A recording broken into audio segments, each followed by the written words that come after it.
Mr. Ambassador, China and South Africa are marking 25 years of their diplomatic relations this year. What do you think of the progress that's been made? And then also looking forward, what do you expect for ties?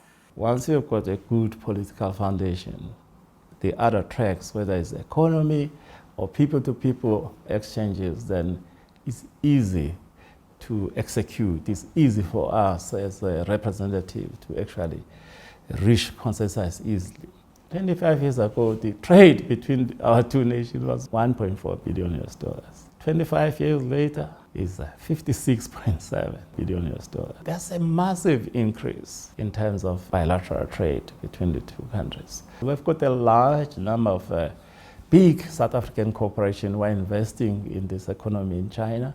They range from petrochemicals, from banking system and the financial. So now we're seeing even more cooperation on the health sector. The private companies who are dealing with the health sector, they are cooperating with Chinese. More than 180 big Chinese companies who are investing in South Africa heavily from different sectors, like I said, from banks, from manufacturing, from mining, and technology, and so on. The relationship has been beneficial because when the economy grows, it means there's direct benefits to our people, get employed, get incomes, and so on. We can foresee that this relationship is going to go from strength to strength.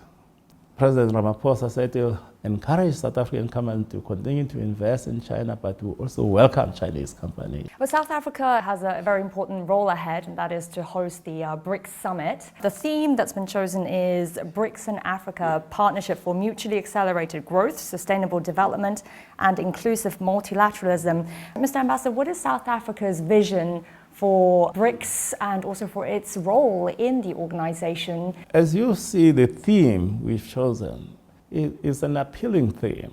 Let's look at key things which we can do as developing countries. When you say partnership, I like to stress that BRICS is a partnership. It's not a bloc. We're not competing with any other blocs. We're a partnership for development. We're a partnership for inclusive multilateralism. The first thing that we agreed with our BRICS partners for this year's theme, that let's prioritize what we call just energy transition. We're developing countries, we're still using quite a lot of fossil fuels, but we're quickly transforming this by adding renewable energies. But how do we do that in a manner that doesn't compromise your own people and transform their skills so they can adapt to new technologies? We're sharing those skills. We're saying we must help the world to recover from the pandemic.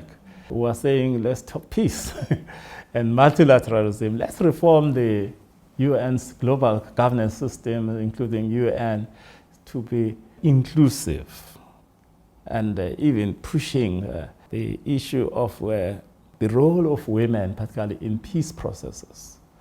We believe if we can involve more women in peace processes, our peace processes will be more stable than the current system. So those are good things which we are saying for the BRICS partners moving forward. That's why there's so much interest of people who want to join the BRICS because of direct benefits of BRICS. How can the two countries specifically work together within multilateral international frameworks to help to solve some of the challenges that the world faces today? We are cooperating, for instance, at the BRICS level. We are cooperating and sharing similar views at the G20 level, at the United Nations level. We support each other on most of the crucial decisions which need to be taken in this platform. We share the same concerns whether you're talking about climate change. As developing countries, we're expecting help, which was promised by some of the industrialized countries. It's not coming so easy, but we're busy talking to them because we realize climate change is important for everyone. And that's why, for instance, people were criticizing, why are you forming the BRICS Bank or New Development Bank? It's helped us because there were things which we couldn't get easily in terms of our own developmental aspiration. We've agreed that we will meet also another meeting with the African leaders, looking what can we do jointly, South Africa and China, to deal with some of the critical challenges besides the FOCAC mechanism, which we cooperate very well. South Africa was one of the first countries to sign up to the BRI Memorandum of Understanding. So what would you say are some of the most consequential benefits? If you look at the African infrastructure, which is very critical for intra-Africa trade and this free trade area, China has been playing a leading role. You can talk of the ports in Tanzania, the port in Nigeria.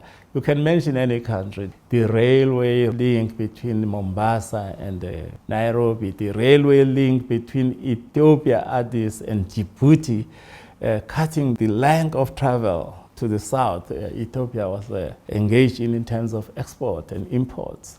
But the significant contribution now is coming through, naturally, through the corporations from China. These companies who are investing in our key economic infrastructure. Let me start with digital infrastructure. Chinese companies and technologies, they constitute not only in Africa, but in South Africa. They are the major supplier of these key technologies for 5G. Now we're facing some energy shortfall. The Chinese companies voluntarily came to participate, some of them online, but most of them went to Johannesburg and Center to brainstorm with us.